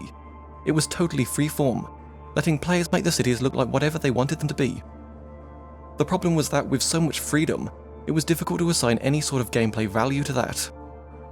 Around the time when Johnson came aboard, the team had added building pads to drop your buildings onto, so one of the first things he suggested was to create a mini-game, where you had this little diagram that showed all of the benefits of connected buildings. If you had houses connected to a factory, it made you money. If you had houses connected to an entertainment building, it made the citizens happy. And if you had an entertainment building connected to a factory, it made the citizens unhappy. It was fairly rudimentary, but it helped to add some gameplay value to cities, as you had to be somewhat strategic about where you placed your buildings. With religion being one of the possible strategies for building and conquering cities in the Civilization stage, there was an understandable concern that they might offend religious people, which was something the team wanted to avoid. To the surprise of Wright though, they didn't receive any critical feedback at all from anybody who was religious, like that they were misrepresenting religion, or that it was bad to represent religion in the game. Instead, the people who were upset were the militant atheists, who didn't like the idea that religion was in the game at all. They were asking for an option that would turn off religion in the game, whereas the religious people were the ones saying, "It's a game, get over it." Wright didn't expect to hit hot buttons on the atheist side. He expected it on the religious side, so it came as quite a shock. The space stage was led by gameplay designer Jenna Chalmers, who worked a lot with Wright on The Sims and The Sims Online. Max's attempt to turn their hugely successful Sims franchise into a massively multiplayer online game didn't work, in large part because what Sims players enjoyed most was being alone with their homemade communities. Wright and Chalmers were working on The Sims Online while Spore was still in its conceptual phase, and it was here where Wright first realised the design limitations of making a shared, connected world. You couldn't pause the game, you couldn't cheat, you couldn't be super powerful, etc. The team learned a lot from this, and so decided to make Spore an asynchronous, massively single-player game instead, as it wasn't something Wright had ever seen done before, where they pulled the best aspects of online multiplayer games, which was the collaborative effort of everybody building this huge world together, without all of the downsides of having to be on the same timeline and having to share a single universe. Wright wanted to be able to build a galactic federation and conquer all that would oppose him. He didn't want to be coming to all of these planets and discover that they're offline because the player who owned it wasn't online, or have a galaxy where 95% of the stars and planets were inaccessible because other players had already taken ownership of them. There were also a lot of narrative landmarks that Wright wanted to cover, such as being able to play out different scenarios from his favourite sci-fi TV shows and movies. He might want to play a Star Trek game and build a Federation, or play an X-Files game where he abducts alien creatures and crossbreeds them, or play a War of the Worlds game where he just goes around blowing people up for the sake of it. The team then broke these down into several metagames, deciding to focus on around 5 of them to see what they could do if they made a simple space game that encompassed those 5 metagames. They thought about the tools you would use in those metagames and tried to figure out where they had their biggest bang for their buck. The rewards you earned from these metagames would then be reinvested back into your UFO to get better tools, which would then enable you to play new metagames. Trottier recalled a prototype they had built around the idea of first contact. There was always a scenario of just blasting them away, but what if you had been peaceful, and then you stumbled upon another civilization that's economic or militaristic? They'd picture 5 or 6 different civilizations, and go in and try to make first contact with all of them, to figure out what worked for each of them. They did a ton of prototyping around crowd behaviour and how to read whether they were into you or scared of you, if they pulled towards you or run away, and what were the things you did to change that. Ultimately, it came down to what they could actually deliver, and what was the most interesting. What types of gameplay would survive across civilizations, and what types of civilizations would last. They used the races in Star Trek as kind of landmarks, so that if you had the Klingons versus the Romulans, or your versions of these races, they should behave appropriately with each other. Exploration was another key area they had to deliver on. They took inspiration from old comic book covers from the 30s and 40s, with animation director Bob King even doing a couple of mock-ups himself in that style, just to get a sense of what these worlds would feel like. This was also where players would be exposed to the most pollinated content. While the player was exposed to pollinated content from the creature stage up, they didn't really get a sense of the scope of what was out there until they'd reached the space stage, where there were thousands of planets to visit, each with vastly different creatures, vehicles, buildings and aesthetics that were unlike anything they'd seen on their home planet. Colonization had been a key part of the player's experience throughout the tribal and civilization stages, and so they wanted to have that continue by growing your colony in the space stage. They initially thought the gameplay around colonization would be about finding planets that you wanted to live on, and that some planets would be cheaper, while others would be more expensive, because you had to terraform them. However, they soon realised that when you have thousands of planets, it's really hard to make any singular planet feel rare. No individual planet felt that unique when you had so many to choose from. If you went to a planet that was expensive to colonize, and you really wanted a colony in this particular area, there were probably 50 other planets within range that you could colonize instead. So they ended up backing off a little bit from that design, but still try to find ways to make planets feel as special as they could. Combat was also tricky, because they were dealing with a UFO that could fly around a sphere, and that turned out to be problematic, because it was really easy for the player to become disoriented. It was also a combat model that was unfamiliar to a lot of people at Maxis, and so Chalmers had to pull in everybody on the team to brainstorm ideas on how to solve this problem of combat around a sphere. They ended up applying the same kind of heuristics that they'd used to solve the 3D depth problems with their editors for the gameplay as well. So despite it feeling as though you're playing in 3D space, the game actually takes place on a flat plane around you. Even when you're zooming in and out, they made it so that all of the missiles exploded at the same level you're at, and all of the other UFOs stayed at your level 2, so even though you're feeling like you're operating in 3 dimensions, it's really only 2. As for the diplomacy game, it was initially very complex, but they backed off from that pretty quickly. They had a notion that every race would be different. Chalmers didn't want to repeat the same game every time you were trying to befriend someone.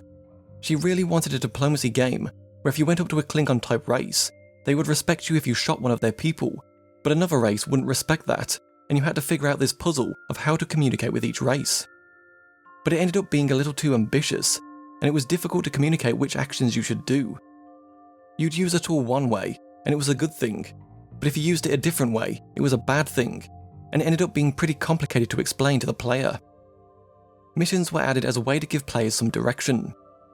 When they sat down in focus groups early on, when the game didn't tell players what to do, they found that a number of players became overwhelmed by their choices.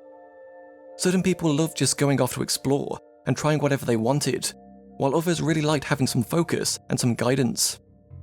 The challenge with missions was that the space stage was meant to be open-ended, so they couldn't script missions the way you normally would.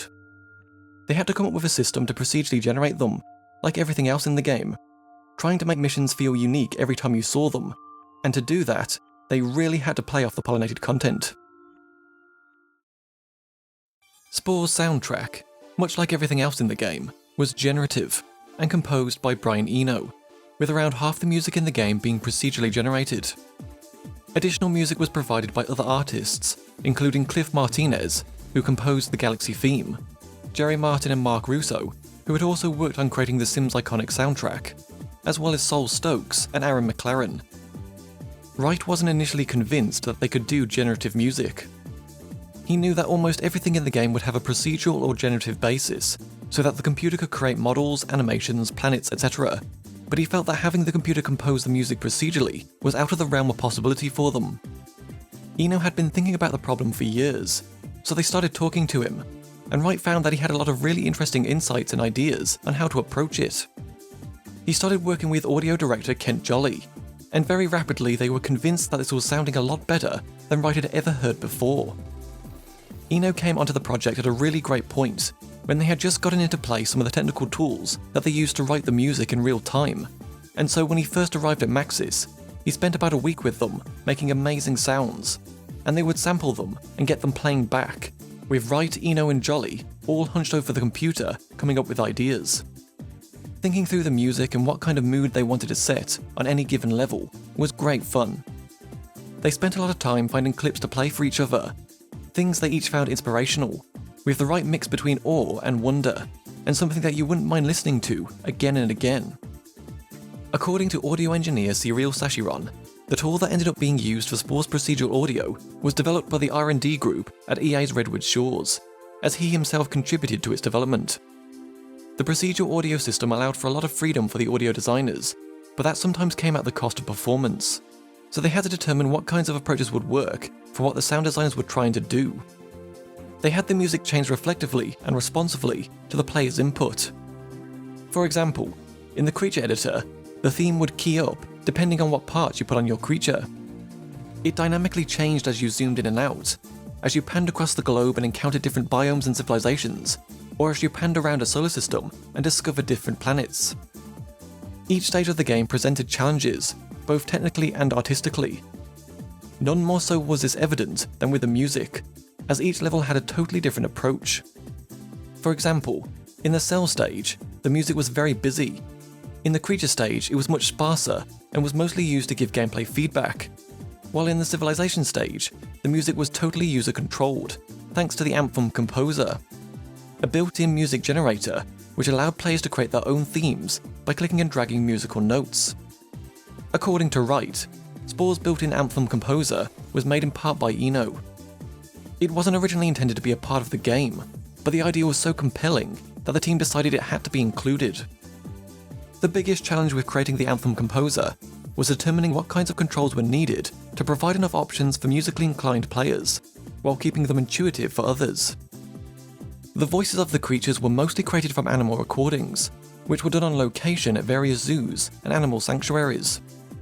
The actual sound your creature made was determined by the mouth that you place on your creature, with the sound scaling based on how large or small you made the mouth part, as well as the intelligence level of the creature.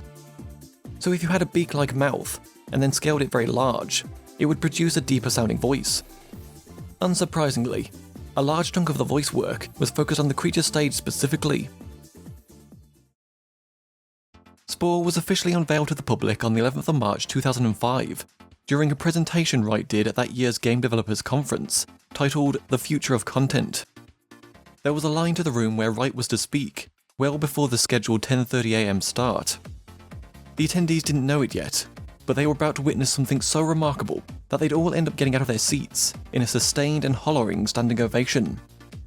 As Wright stood up on stage and demonstrated going from one level to the next, from cell to creature to tribe, and eventually zooming out to reveal the entire planet, there were audible gasps from the audience. As he pulled back further to visit another planet that he decided to blow up, one guy stood up and started bowing.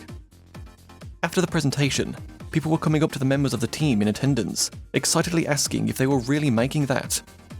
Spore's unveiling had been met with universal acclaim, but there was a problem. the GDC demo was effectively just an elevator pitch because the game hadn't been properly built yet. It wasn't an actual playable build. It had been cobbled together using a couple of strong pieces of technology that worked well enough, but weren't fully fleshed out for a full game. For instance, they had the editors partially working, as well as the procedural animation system, but both needed much more iteration before they were in a shippable state. According to Wilmot, his particle system Swarm proved to be a very useful prototyping tool, which led to it being abused in various interesting ways, well beyond its original design. It was responsible for most of the GDC demo, thereby fooling a lot of people into thinking the game had already been developed. The entire purpose of the demo was to communicate what Spore was, both to the team and their future players, as well as to the EA executive branch. Funnily enough, Wright had already published the concept for Spore a year prior, in Wired's February 2004 issue, after they approached him about doing a page for the magazine. It's worth noting that, at this point in time, Spore was still in pre-production, and wouldn't properly go into full production until June 2005. Yet, the demo had convincingly deceived everyone into thinking the game was just a few short months away. A post on the forum Gaming Steve, from the week after GDC, summed up the dilemma the team faced pretty succinctly. Quote, "No release date has been announced, and there is nothing official hinting at any time frame. The game did seem near completion at GDC, minus a few things. The music seems to be a placeholder at the moment. However, we'll have to wait for E3 for any more official information." This was a pretty interesting problem for Maxis, because they had expectations for a game that wasn't anywhere close to being done. They realised that they couldn't just ignore these customers, so several members of the team ended up spending a lot of time on this board, just talking to them about stuff, keeping them updated on the progress of the game, and, as a result, keeping them excited for it. Spore was tentatively, and rather optimistically, scheduled for release in fall 2006. The huge scope of the project meant that the game would be delayed numerous times. In May 2006, the game was pushed back to April 2007. In August 2006, this had changed to sometime in the second half of 2007. Then in May 2007, EA put out a statement saying not to expect Spore before the end of their fiscal year, which ended March 2008, with EA's then CEO, John Riccitiello, saying in an August 2007 conference call, quote, "We will make the choice of shipping a better game than an on-time game, given the high potential for this franchise." Though he still expected it to ship within the March to May 2008 timeframe.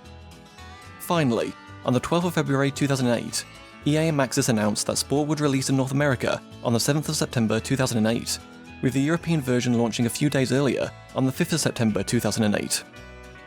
Spore wasn't fully playable until, at best, the final year of development. Shipping the game earlier was never an option, and shipping it later was impractical due to the time and resources already invested in the pre-production phase, which did not yield a playable product. After the team officially entered production in June 2005, they had a lot of whiteboards and sticky notes that they knew they had to turn into something that made more sense. Senior producer Morgan Rorty devised a clever system for the team. He knew that the producers wanted to do stuff in Microsoft Project, and he also knew that the developers didn't want to touch Project. It didn't make sense to force their developers to do something that they knew was going to make them miserable, because they wanted to have a happy team. So Rorty and audio producer Peter Swearingen built some scripts that took stuff out of Project, moved it to DevTrack, a bug tracking and project management platform which the engineers found a little more palatable, and then had it force it back into Project to tell them what got done week after week. It was a great system.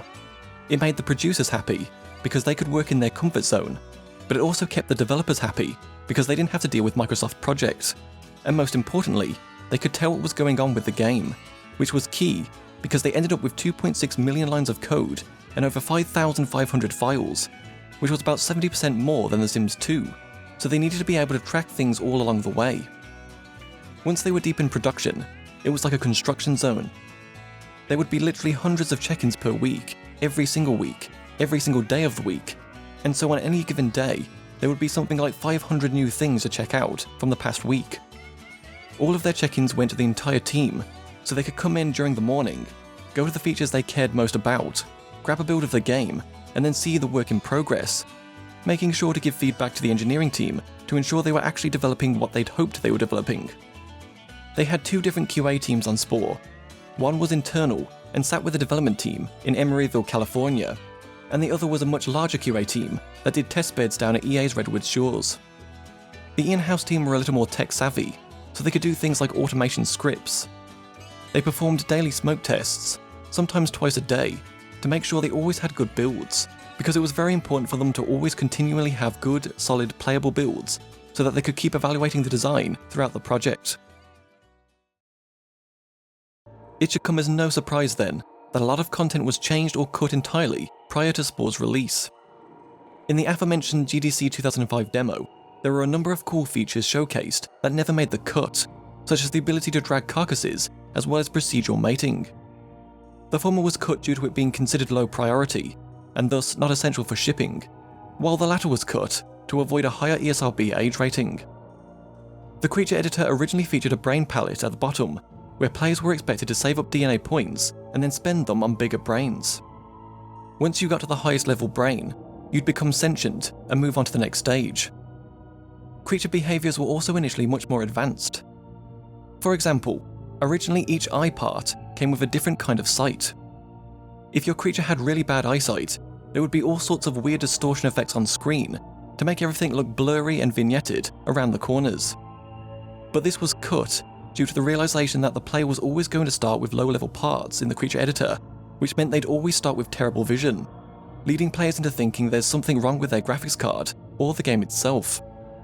In the final game, any creature with eyes had sight, whereas a creature without eyes would cause the screen to render in black and white with a reduced field of view. According to Hacker, they had several prototypes for Thuron creatures, but they ended up all being too slow to ship. They needed to be able to render many creatures on screen, and they also wanted the game to run on relatively weak hardware so that more people could play it.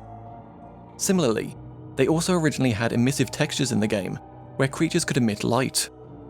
This existed as part of their prototype skin system, but it never made it past that due to it being low priority and also resource intensive. The team also toyed around with the idea of different genders for creatures, but it always added more complexity than it was worth. There was also the issue of how to specify the creature's gender, as making it part-based would have been problematic. In a 2006 preview of Spore, Wright explained that players would be able to control creatures in either a first-person or third-person perspective, and that you would eat food in order to earn food points to build up your evolutionary muscle. There also existed a Flora editor where players could design whatever weird plants they wanted. The engine would then create parametric variations of it, adjusting its size, rotation, colour, etc., to make very imaginative worlds. In the civilization stage, you originally acquired spice with harvester vehicles and farm buildings. There were even separate editors for them. Buildings could also be placed outside your city walls. Players would then need to protect harvester vehicles to ensure a continuous supply of spice. In the final game, spice is collected by capturing spice geysers with land or sea vehicles. In the space stage, the distance between stars used to be much greater, taking almost 10 seconds to reach a nearby star. This was changed in the final game to make travelling between stars easier and less tedious. The team also briefly considered making gas giants playable, but not having a solid surface made gameplay difficult. Spore's pollinated content system, originally titled Encyclopedia Galactica before later being changed to Sporepedia, was helmed by Carol Shaw and Colin Andrews, who had architected The Sims' content sharing system, and so Wright brought them over to work on Spore. They started building prototypes very early on, trying to capture all of the stuff the team was making in the editors, sorting it, and aesthetically figuring out what the categories were. When Shaw joined the team, she sat down with Wright to discuss what the online systems were going to look like, and Wright said that it should all be under the hood, and no one should even know it's happening. They should fire up their game, and they should get all of the coolest stuff people have made into their game, without even knowing how it got there. The original idea was that the game would build a model of the player's aesthetic as they played, so that whenever the game made a request to their servers, it would populate Sporepedia with the creations that best represented your aesthetic choices, similar to how collaborative filtering works on websites like Amazon. The game would look at everything you've ever built or bought, and then use a complicated algorithm to try and find content in their database that best matched your style, or would be relevant or interesting to you, so that the game didn't have to download hundreds of megabytes of content. The problem with this system was that it took creative control away from the players and placed it in the hands of a script. As Shaw started talking with Wright more, she brought up this problem by asking the question, "What if I want your content in my game? How could I get it?" Wright paused for a moment and realised she was right. They needed to do things a little differently, so they borrowed the language of social networking and Web 2.0 to give players a better way of browsing, exploring, and sharing content with other people. For example, you could create buddy lists to have the game prioritise content made by your friends, and you could subscribe to Sporecasts, which were basically playlists of content that players had decided to organise themselves. They also chose to represent each piece of content in the game, whether it was yours or somebody else's, as a trading card that could be opened at any time to learn who made it and leave a comment, kind of like a guest book. Then they added Flickr-style tags so that people could search for specific things in their database, and even gave players the option to take individual creations out for a test drive and capture movies of them in action. These movies could then be automatically uploaded to YouTube or saved to your hard drive for further editing. Shaw fought hard to include the tagging system in-game, as originally it was only going to appear on the website. She rightly argued that this didn't make any sense, because the best time to tag something was when you were actually creating it. You don't go back in and do it later. When they first started working on Spore, the internet was a very different place. A lot of the social networks weren't as mature as they were by the time of the game's launch, or simply didn't exist at all. They knew they weren't going to be leaders in Web 2.0 technology. It was never the goal, but they wanted to be a pretty solid follower. They ordered their servers when Shaw thought they were shipping in 2007, which meant she procured their servers way before they actually shipped the game in fall 2008. This meant that they ended up with a lot of servers that weren't using the latest, greatest processors, and they had to work with that. They ended up making do, and just put in more servers. They built a very scalable system, so that they could just keep slapping boxes in when needed. They had a small team in Emeryville that worked on the game, but also a large IT team at EA's Redwood Shores, who were trying to help them set up this environment. So Shaw went down to EA and had a day-long IT conference to explain to them what their game was and how the online systems were going to work. EA thought they needed all online all of the time, which they didn't, so trying to explain that to them was something she checked off pretty early on. As they moved towards shipping Spore, they decided to release a free Creature Creator demo in June 2008, a few months before the game's September launch, so that they could get feedback about the game. The demo allowed players to shape, paint and play with an unlimited number of creatures, using 25% of the creature-making parts. A complete retail version of the Creature Creator was made available at the same time for $10. Within 24 hours of its release, players had created more than 100,000 creatures, something which astounded Wright, as he believed it would take months to reach this figure. Within a week, there were more than 1 million Spore creatures, and 18 days after launch, they had exceeded the number of known species on Earth. By mid-August 2008, over 2.6 million creatures had been created, and by the time of Spore's release, they had surpassed 3 million. The release of the Creature Creator inevitably led to the creation of Spornography, which was something the team had to deal with. Of course, they had anticipated this. However, according to Wright, what really surprised them was how good the spawn was. They were doing these really pathetic-looking fallacies internally, while their fans were doing these amazing, really explicit things that would animate correctly. In order to prevent Sporepedia from being flooded with spawn, they provided players with options to ban offensive content, or to filter content so that you only saw stuff made by people on your buddy list, for example. Alternatively, players could choose to play offline. In that case, the player would only see their own creations, and Maxis created content. The early release of the Creature Creator provided the team with the opportunity to tweak aspects of the performance and animation before the game's launch. Hacker called for examples of broken animations, like limbs popping or buckling, extreme jerkiness, parts flying off, bad walking gaits, etc., and to tag creatures that exhibited these issues for identification purposes. However, Morgan Rorty recalled that this request yielded some unexpected responses. People were asking them not to fix certain bugs because they were being exploited in new and interesting ways. So when they shipped the game, they had a bunch of bugs they couldn't fix because players had turned them into features. They also used the time between the launch of the Creature Creator and the game's full release to hire community manager Teresa Dernger, who they pulled up out of QA to manage the community while they continued building the website, as while the game was mostly done by this point, the website was far from finished. They wanted to get feedback from the community, so that they'd be able to integrate any changes into their site before the game launched. They didn't have a lot of time, but the one thing they ended up doing during the summer was load testing, which saved them from going down. Ultimately, the only thing that brought the site down was a system out of their control that they were using for authentication. None of their database functionality, server-side functionality, or client-to-game functionality went down, and that was mostly thanks to their load testing team, which consisted of guys on the Maxis team, as well as several guys from EA's Redwood Shores.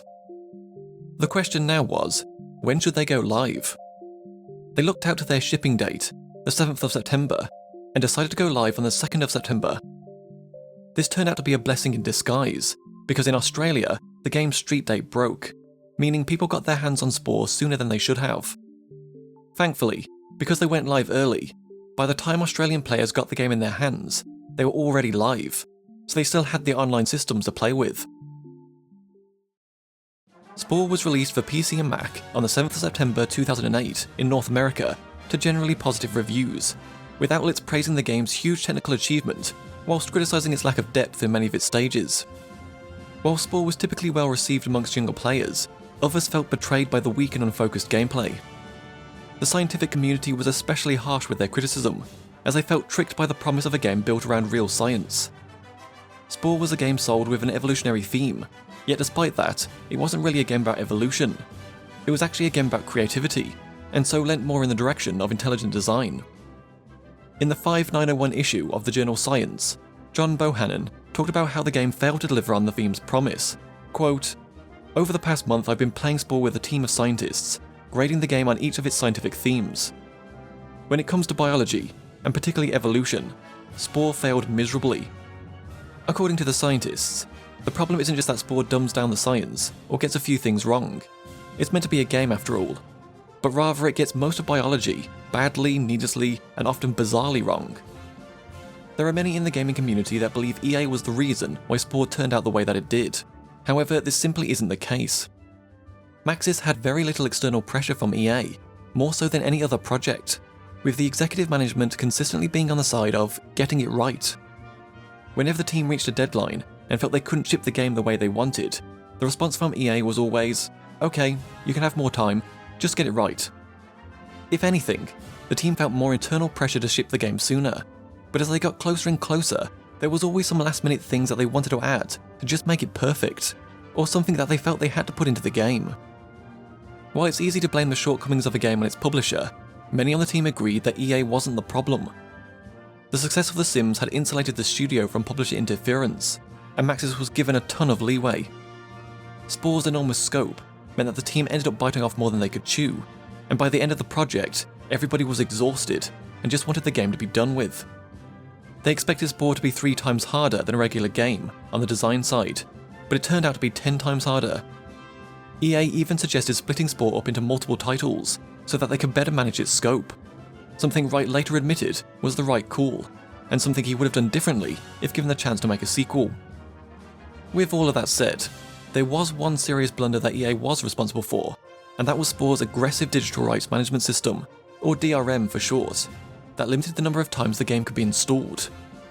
Spore received scathing reviews on Amazon, with one reviewer writing, quote, "I have no interest in paying full price for a game that I will be severely restricted from being able to play at a later point. Presuming installation is flawless, the current restriction to 3 installs is something any user will exceed long before their interest in the game does." While another reviewer wrote, quote, "I'm very disappointed that EA has chosen to treat us all like criminals. I've always enjoyed Will Wright's games, and have been looking forward to Spore for years. I am not a criminal, and I refuse to pirate these games, so there is unfortunately no way I can play this game. Well, at least the criminals who are willing to pirate it will be able to play unhindered. Good thinking, EA." The backlash resulted in the game receiving one of the worst ratings on Amazon, with 2,535 out of the 2,941 ratings being 1 star, in a concerted effort by fans to protest its DRM. As a result, Spore became one of the most illegally downloaded games at the time, with more than 500,000 downloads on BitTorrent. In response to the backlash, EA increased the number of limited installs from 3 to 5, and fast-tracked development of a deauthorizing tool to allow users to deauthorize machines and transfer licenses to new computers. Yet, in spite of this, the game was still a commercial success, with EA reporting on the 30th of October 2008 that Spore had sold nearly 2 million copies in just 3 weeks, making it the second best-selling PC game of that year, behind only World of Warcraft's Wrath of the Lich King expansion. After Spore launched, the team was understandably very busy. Building the game was difficult, but releasing it was even harder, because when they were making the game, they didn't have any customers. Once they went live, they suddenly had thousands of customers to deal with, so they had to make sure they were getting all of their work done, while also addressing the needs of their players. During their first week after launch, they did a lot of brutal prioritization. They had to pick the things that people were giving them the most feedback on, and fix those issues first. Something that the team appreciated was how their players used humour to try and convey their frustration. Whenever players were upset or angry about something in the game, they would end up making protest pieces using the game's editors. For example, they received many protest pieces about their rating system. Players didn't like Spore's thumbs up and down rating algorithm because some people had figured out how the algorithm worked and posted their findings to a fan site, which meant people could game the system. As such, the rating system wasn't giving a realistic view of what was good and what wasn't. It also didn't originally have any kind of time decay, so if something had been rated up a lot, it stayed rated up because it was at the top of the pile. This also meant that if something had been rated down, it stayed down, which made it easy for people to grief each other. So the team spent some time talking with members of the community to get some ideas for what they didn't want, and then updated the system based on that feedback. Another complaint they received was that when you bought the game, you only got one account, and people found this annoying because a big part of Spore's player base ended up being families who didn't want to share their achievements and creations with their other family members. To address this, they created a way for players to set up multiple screen names for an account. This was something they did entirely on the server side, so that they didn't have to patch the game, which made development more expedient. In addition to changes to the base game, the team also expanded the game further with add-ons and expansion packs, including the Creepy and Cute Parts Pack, which added 60 new creature parts, 2 test drive backgrounds, 48 new paint scripts, and 24 new preview animations to the original game, based on a cute and creepy theme. The Galactic Adventures expansion pack, which added new features to the space stage, such as the ability to beam your creature down to a planet, play mission-based adventures, and even create your own customized adventures. And finally, a limited edition bot parts pack, which added 14 new cybernetic parts to the creature editor as part of a Dr. Pepper promotion. According to Wright, the team had a lot of ideas for expansions, like taking parts of the game stages and expanding them further, but Galactic Adventures ended up being the only official expansion pack for the game. Any other plans for future expansions were quietly abandoned. Wright departed Maxis in 2009 in order to set up a new venture called Stupid Fun Club, an entertainment development studio with a focus on video games, online environments, storytelling media, and fine home care products. A number of spin-offs and standalone Spore games were released between 2008 to 2011, including a mobile game titled Spore Origins, based on the Cell stage, and a Nintendo DS game titled Spore Creatures, based on the Creature stage, which released on the same day as Spore. A Nintendo Wii spin-off titled Spore Hero released a year later on the 6th of October 2009 in North America, and was built around the console's unique motion controls, alongside Spore Hero Arena for the Nintendo DS. A cancelled standalone spin-off called Spore Creature Keeper was revealed in a 2009 trailer that would have allowed players to interact with their creatures in a virtual pet simulation, and was made to be more child-friendly. A Spore Facebook game was released on the 5th of November 2009, titled Spore Islands, and reviewed very poorly. And lastly, a standalone hack-and-slash action RPG titled Darkspore, released on the 26th of April 2011 in North America, to mixed reviews. Wright and EA originally had much loftier goals for Spore, such as partnering up with Planet-Wide Games and Smith Micro Software to create the Mash on Spore comic book creator to offer comic book versions of players' Spore stories, licensing television and movie rights for the franchise, as well as plans for a Spore store where you could order t-shirts, mugs, or even 3D printouts of your creatures. However, only some of these ventures actually came to fruition. If you enjoyed this video and would like to support the work I do, then please consider checking out my Patreon or becoming a channel member, where you can get exclusive access to new documentaries before anyone else, see monthly updates on the progress of whatever documentary I'm currently working on, and even have your name featured at the end of each documentary you funded. You can also send a one-time tip via Ko-fi or a super thanks if that's more your style. Click the card or the links in the description below